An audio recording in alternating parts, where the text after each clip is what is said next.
দুইটি পাতা একটি কুড়ির দেশ সিলেট। সিলেট শুধু প্রাকৃতিক সৌন্দর্যের জন্য নয়, রাজনৈতিক নেতৃত্ব বরাবরই ছিল সমৃদ্ধ ও গুরুত্বপূর্ণ।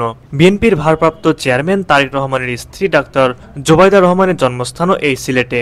এটি শুধু রাজনীতিকদের জন্য নয়, দলীয় ইতিহাসের দিক থেকেও একটি গুরুত্বপূর্ণ মর্যাদার ভূমি।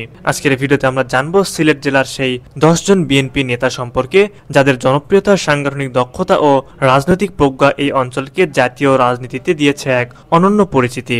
নম্বর 10, এম এ মালিক।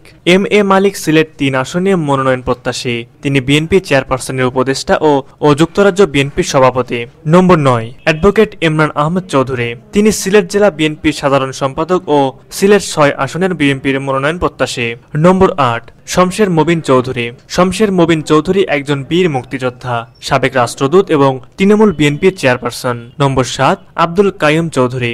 আব্দুল কাইয়ুম চৌধুরী বর্তমানে সিলেট জেলা বিএনপির সভাপতি হিসেবে দায়িত্ব পালন করছেন। তিনি ত্রয়োদশ জাতীয় সংসদ নির্বাচনে বিএনপির মনোনয়ন প্রত্যাশী। নম্বর 6, ডক্টর সাখাওয়াত হাসান জীবন। বাংলাদেশ জাতীয়তাবাদী দল বিএনপির চেয়ারপারসনের উপদেষ্টা এবং বিএনপির সাবেক কেন্দ্রীয় সাংগঠনিক সম্পাদক ডক্টর সাখাওয়াত হাসান জীবন। নম্বর 5, আরিফুল হক চৌধুরী। আরিফুল হক চৌধুরী বিএনপির চেয়ারপারসনের উপদেষ্টা ও সিলেট সিটি কর্পোরেশনের সাবেক মেয়র। তিনি আগামী ত্রয়োদশ জাতীয় নির্বাচনে সিলেট 1 আসনের বিএনপির মনোনয়ন প্রত্যাশী।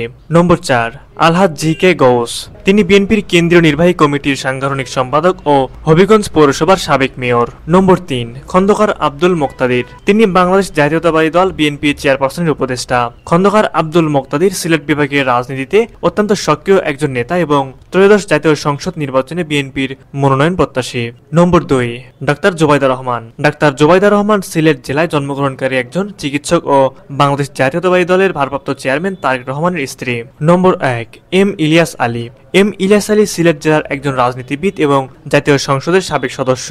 বাংলাদেশ জাতীয়তাবাদী দলের সাংগঠনিক সম্পাদক হিসেবে তিনি 2010 সালে নির্বাচিত হয়েছিলেন। এরপর 17 এপ্রিল 2012 সালে তিনি নিখোঁজ হন। এখন পর্যন্ত তার কোনো খোঁজ পাওয়া যায়নি। সুপ্রিয় দর্শক, এই ছিল সিলেট জেলার 10 জন বিএনপি নেতা।